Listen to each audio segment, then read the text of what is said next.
네, 오늘 양시장에서 코스피가 그래도 선방을 하고 있는데 보합권에서 플러스 마이너스를 보여주고 있는 상황이고요. 현재 보니까 삼성전자는 다시 한번 2% 약세로 좀 돌아섰고 SK하이닉스는 시가 대비 상승을 높이면서 2% 상승세를 보여주고 있는 상황입니다. 아무래도 ADR 상장, 긍정적인 이슈가 전해져서 그런 모양인 것 같은데 전반적으로 실적 시즌 스타트했죠. 어떤 전략이 좋은 전략일지 간파를 해드리도록 하겠습니다. 오늘 송재경 디멘전 투자자문 대표 모셨습니다. 대표님, 안녕하세요. 네, 안녕하세요. 네. 그동안 이제 삼전 닉스 얘기 많이 했는데 더 많이 할 수밖에 없는 상황이 나왔습니다. 오늘 아침에 보니까 매도 리포트 삼성전자도 나왔거든요. 39만 원으로 내려잡은 키움증권에서 어쨌든 삼성전자 실적 굉장히 잘 나왔음에도 불구하고 외국인 매도가 지속이 되고 있습니다. 오늘 장 초반에 보니까 한 150만 주 정도 또 매도를 하더라고요. 네. 삼성전자부터 오늘 뛰어봐야겠죠? 예. 예, 네. 그래서 일단은 실적은 뭐랄까요, 이보다 더 좋을 수 없는 상황. 그러니까요. 네. 예, 뭐 이제 그 소위 미국의 빅테크가 하나도 안 부럽습니다. 근데 뭐 그럴 수밖에 없는 게 그들이 돈을 써서 우리가 돈을 벌고 있기 때문에 그렇다라고 봐야 될 수밖에 없는 상황이긴 하고요. 그 상황 자체에서 지금 뭐랄까요, 좀 이해가 안 가는 거죠. 아니 이렇게 실적이 좋은데 왜 주가는 뭐 이런 좀 억울함, 뭐 또 특히 삼전 주주들 입장에서는 화가 날 법한 뭐 이제 이런 상황이긴 한데 1차적으로는 이제 이렇게 보셔야 될 것 같습니다. 첫 번째로는 최근에 한 6개월, 그러니까 지금 글로벌 우리가 이제 리밸런싱, 그러니까 롱온리 펀드들, 외국인 투자자들 중에 사서 쭉 들고 가는 연기금 같은 롱온리 펀드들은 상대적으로는 뭐랄까요, 리밸런싱, 주가 오를 때마다 축소하는 이제 이런 모습을 뭐 매일 보여왔었기 때문에 그것이 큰 이슈는 안 됐고요. 제가 오늘 차트는 따로 준비하지 않았지만 헤지펀드들, 그러니까 단기간에 모멘텀을 쫓아서 움직이는 글로벌 헤지펀드들이 올해 1, 3월까지는 엄청 그 한국과 대만을 마구 사들였었고요. 3월 달 전쟁 터지면서 4월까지는 많이 팔았고 4, 5월 동안은 또 다시 많이 샀습니다. 근데 6월 들어서 대만도 줄이기 시작했지만 우리나라의 그 비중을 상당히 많이 줄여왔었거든요. 이제 그것이 어쨌든 수급상으로는 외국인들의 매도세를 좀 더 강화시킨 측면이 첫 번째 있다 보셔야 될 것 같은데, 그러면 왜 그들이 그렇게 많이 팔았을까에 대한 소위 그 제가 펀더멘탈 차원에서 레버리지 이슈야 뭐 이따가 당연히 얘기하겠지만 펀더멘탈 측면에서의 변화가 뭐냐면 지금 아까 보여주셨던 저 차트에 있습니다. 뭐냐면 신흥국의 이익 소위 조정, 그러니까 소위 이제 어닝스 리비전이라고 그러는데 위로 올라간다는 것은 이전보다 상향 조정하는 사람들이 더 많아진다는 거고요. 내려온다는 것은 하향, 그러니까 이익이 역성장할 거야 하는 사람들이 이제 많아진다 이렇게 보시면 될 것 같아요. 근데 보시면 지금 신흥국이 올해 들어와서 압도적으로 우상향을 많이 했었죠. 네네네. 근데 저 신흥국 안에 들어가는 대표적인 종목들이 삼전 닉스고요. 일본의 키옥시아가 있고 그 대만의 이제 TSMC나 뭐 미디어텍 같은 그런 AI가 다 밸류 체인에 들어가 있는 종목들입니다. 그런데 단 거의 하루도 안 빼고 우상향을 쭉 하다가 지금 5월 후반월부터 들어오면서 보시면 우측으로 상승 탄력이 둔화돼 버렸죠. 네. 그래서 이제 이익 증가에 대해서 추가적으로 더 소위 말하는 이제 소위 그 깃발 들고 나와서 더 이익 증가할 거야라고 외치는 사람들이 좀 줄어들기 시작했다는 거죠. 그래서 이것이 정체되는 것이 안 그래도 반도체 비중이 많은 상황에서 그러면 모멘텀이 이제 떨어지겠네라는 생각들로 외국인 투자자들이 상대적으로 6월 달 이후부터는 많이 특히 이제 헤지펀드 위주로 소위 그 매도세가 심했고 그것을 이제 우리도 받아내는데 한계가 있지 않겠습니까? 그러다 보니까 최근 들어서는 상당한 이제 변동성을 키웠다라고 봐야 될 것 같은데, 그럼 결론적으로 이것이 언제 해소될 거냐? 네. 그것이 이제 제일 궁금하실 것 같아요. 이제 가장 큰 건 뭐냐면 3분기, 4분기 실적에 대한 이익 개선의 추가적인 상향 조정이 뭘로부터 나올 거냐?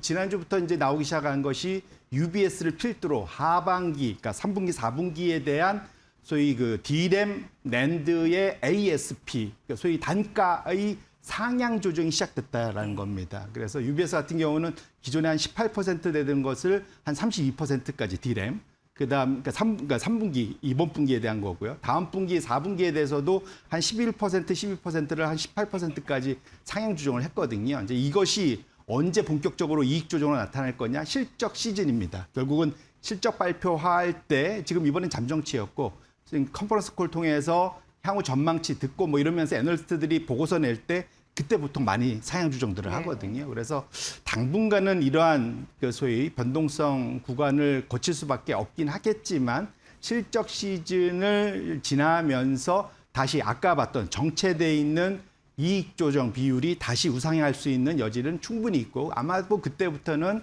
주가가 조금 더 탄력을 받을 수 있지 않을까 생각을 하고 있습니다. 네.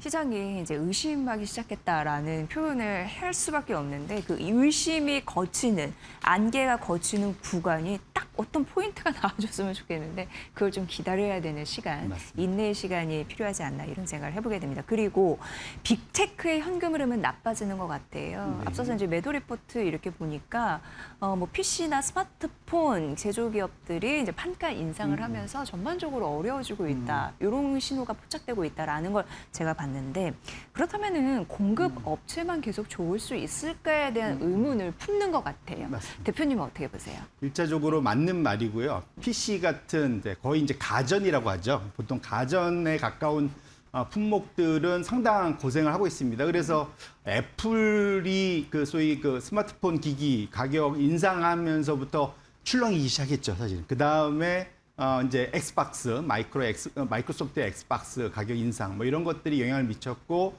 그 다음에 이제 지금 최근에 이제 PC 그 메이커들의 가격 인상 뭐 이런 것들이 전반적으로 최종 고객들이 이렇게 힘들면 D램, 낸드 만드는 회사들이 나 혼자 배 불릴 수 있겠어라는 우려를 당연히 네. 할 수밖에 없습니다. 근데 어쨌거나 차트를 보시면 최근 들어서 그런데 다시 빅테크를 보자는 얘기. 대표적으로 뭐 모건 스탠리가 그런 보고서를 냈죠. 단기적으로는 이 메모리가 업체보다는 그러니까 M7, 소위 빅테크, 하이퍼스케일러를 더 보자라는 얘기를 하고 있는데 가장 큰 이유가 뭐냐면 6월 한 달 동안 저 노란색을 보시면 됩니다. 대부분의 미국의 저희 S&P 500, 뭐 600, 그러니까 스몰캡이죠. 러셀 2000 다 우상향 모습을 보였는데 노란색 저 아래쪽으로 빅테크만 한 달 동안 상당히 많이 빠졌었습니다. 네. 이러다 보니까 이제 제일 우려했던 것은 아까 말씀 주셨던 현금 흐름이 너무 나빠지니까 투자를 너무 심하게 하니까 그런데 중간에 여기에서 메타가 뭔가 손을 벌떡 들고 나왔죠. 뭐냐면은 소위 우리 잉여 컴퓨팅 파워를 우리만 갖고 있는 게 아니라 이제 외부에 우리 팔 수도 있어라는 얘기를 하면서 소위 아까 말씀드렸던 정점론 투자가 혹시 슬로우해지는 거 아니야라는 우려를 본격적으로 낳기 시작했습니다. 그때부터 보시면 메타가 혹시 그렇게 하면 다른 데들도 따라하지 않을까? 그러다 보니까 전반적으로 그 사이 많이 주가가 빠졌던 빅테크의 주가가 지난주 금요일까지입니다. 일주일 동안 상당히 많이 올랐고 어제 그제도 나쁘지 않은 어제는 메타하고 마이크로소프트 정도가 좀 잘 버텨주는 모습들을 보였습니다. 근데 저는 결론적으로는 이것은 좀 단기적으로 끝날 사이클이다 이렇게 보고 있는데 예. 가장 큰 이유가 뭐냐면 이 AI 시대에서 빅테크들 이제 지금 그러니까 구글, 마이크로소프트, 메타, 아마존 그러니까 여기 뒤에 이제 오라클이 좀 붙게 하겠지만 위에 4개 회사들이 지금은 제가 전에도 말씀드렸지만 사생 결단으로 싸우고 있는 상황입니다. 네. 그러니까 무슨 말이냐면 이번 AI 경쟁에서 도태되면 그 뒤가 없다라고들 다들 생각하고 있거든요. 그러니까 이래도 죽고 저래도 죽으면 돈을 써서 최대 끝까지 달려보겠다라는 결심들을 지금 경영진을 하고 있다 보셔야 될 것 같고 아마도 이번 실적 시즌에서 빅테크들한테 추가적인 현재의 투자 속도, 방향성을 유지할 거냐에 대한 질문이 가장 많을 것 같습니다. 거기에 대해서 그 누구도 약한 모습을 보일 가능성은 매우 낮지 않을까. 네. 물론 제 소위 예상과 달리 약한 모습을 보이는 데들이 나오면 좀 이해가 달라지겠죠. 근데 적어도 제가 이해하는 바로는 소위 알파벳 구글의 창업자들도 이번은 사생결단이라고 이미 2, 3년 전부터 얘기하고 있었고 메타의 조커버그도 그런 얘기를 이미 꽤 하고 있습니다. 뭐 사실 돈 쓰는 속도를 보면 알고 있죠. 마이크로소프트나 아마존 마찬가지입니다. 결론적으로는 지금 이번 실적 시즌에서 그런 것들, 빅테크의 소위 그 AI 투자의 지속성이 좀 확인이 된다면 현재 지금 M7으로 몰렸던 이 순환매, 단기적인 순환매는 약화될 것이고 그 사이에 조정받은 반도체 관련된 AI 하드웨어 부분이 다시 상승할 수 있는 모멘텀이 실적 시즌을 지나면서 다시 나타날 수 있지 않을까라고 기대를 해보고 있습니다. 네. 근데 이제 이렇게 주가가 변동성이 큰 이유는 단일 종목 레버리지 ETF 이슈를 또 많이 언급이 되잖아요. 네. 그런데 또 이상하게 뭔가 양호하게 관리는 되어 있다라는 얘기를 하는 거예요. 우리가 생각하는 그 부분하고 이 부분하고 지점 간극이 있나라는 생각도 들고 정말 맞나 싶기도 하고 이걸 어떻게 봐야 될까 좀 저는 궁금했거든요, 개인적으로. 예. 말씀 주신 대로 어제는 이제 드디어 이 레버리지 ETF발 변동성, 시장 변동성이 정치권, 국회까지 다 입성을 했습니다. 그래서 이구동성으로 난리를 치고 있는데 불과 몇 개월 전까만 해도 레버리지 ETF 도입을 안 하면 도태되는 분위기를 조성하는데 불과 몇 개월 만에 확 바뀌어 버렸습니다. 네네. 분위기가. 근데 아마도 이제 화살을 맞기 싫어하는 그 성향들 때문에 그렇겠죠. 아무도 책임을 지지 않으려고 하는 건데 결론적으로는 제가 전에도 한번 말씀드렸는지 모르겠지만 그 레버리지 삼전 릭스의 레버리지 ETF발 변동성은 우리의 손을 이미 좀 떠나버렸습니다.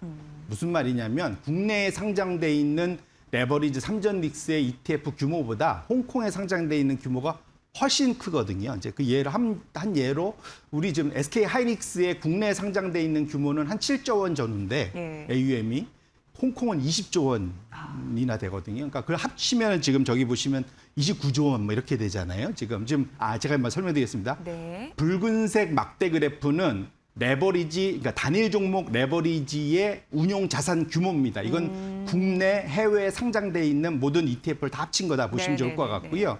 그다음에 검정색 막대 그래프는 그것은 다 원주, 본주가 있잖아요. 예. SK 하이닉스의 일평균 거래 금액입니다. 레버리지 띄고. 예, 네. 그러면 이제 왼쪽은 AUM, 운용 자산 절대 규모고 검정색은 하루에 거래되는 원주의 절대 금액인데 보시면 우측에 미국부터 볼게요. 마이크론 같은 경우는 일평균 그 본주의 거래액에 비해서 레버리지 운용 자산 규모는 한 30% 정도 하루에 그러니까 절대 거래되는 것이 100이면 한 30%가 운용 자산이라는 거죠. 네, 네. 그러니까 충분히 뭐랄까 좀 소화할 수 있는 규모다 봐야 될 것 같고 지금 엔비디아는 한 20% 되는데 반면에 우리나라로 돌아와서 SK 하이닉스는 국내에 다 합친 AUM이 하루 본주 거래량의 400%가 넘습니다.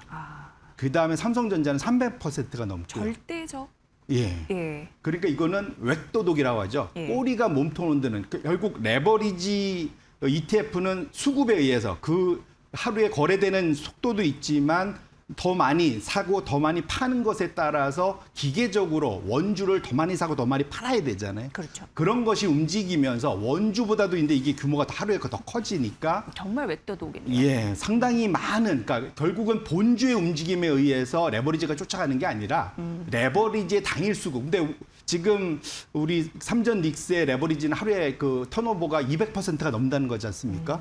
하루에 샀다 팔았다 샀다 팔았다. 기본적으로 하루에 일반적으로는 사고 팔고를 두 번씩이나 한다는 거예요. 네, 그러니까 네, 네. 그런 정도로 거래량이 많은 폭발적인 상황이기 때문에 이런 것들이 결국은 현재의 변동성을 야기하고 있고 우리나라 전체 시장에서 삼전 릭스가 차지하는 비중이 60% 정도 가까이 되니까 결국은 시장 지수 전체를 들었다 놨다 하는 것이 결국은 국내와 해외, 사실은 해외에 더 많은 레버리지 AUM, ETF의 AUM 때문이다라고 보셔야 될 것 같습니다. 네.